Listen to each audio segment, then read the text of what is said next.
નમસ્કાર મિત્રો આજે આપણે હેર વિશે જાણીશું। મિત્રો, શિયાળામાં ડેમેજ વાળ, ખરતા વાળ અને ખોડા માટે શું ઉપાય કરી શકાય તેના વિશે જાણીશું।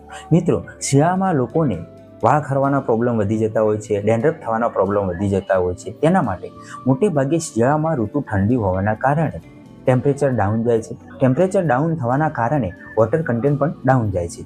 મિત્રો, તેના માટે વોટર કન્ટેન્ટને મેન્ટેન કરવું જરૂરી છે। તેના માટે એલોવેરા લેવાનું છે અને કોકોનટ ઓઇલને સરખા પ્રમાણમાં લેવાનું છે। એલોવેરા જેલની અંદર સલ્ફર રહેલું હોય છે જે ડેમેજ હેરને રિપેર કરે છે। એ જ રીતે કોકોનટ ઓઇલને મોઇશ્ચરાઇઝ હેરને નેચરલ કરે છે। મિત્રો, શિયાળાની અંદર સ્વાભાવિક છે, શિયાળામાં ડેન્ડ્રફ થવાના પ્રોબ્લેમ વધી જતા હોય છે, તો તેના માટે આપણે 10 થી 12 પાન લીમડાના લેવાના છે, તેને ક્રશ કરવાના છે અને તેની પેસ્ટ બનાવવાની છે। તે પેસ્ટને આપણે માથામાં અપ્લાય કરવાની છે। મિત્રો, લીમડાના પાનની અંદર કડવાટ રહેલું હોય છે અને એન્ટીબાયોટિક પ્રોપર હોય છે જે ડેન્ડ્રફ સામે વાળને રક્ષણ આપે છે। મિત્રો, આ પ્રયોગ 15 થી 20 દિવસ જો રેગ્યુલર કરવામાં આવે તો ડેન્ડ્રફની અંદર 70 થી 80% સુધારો કરી શકાય છે।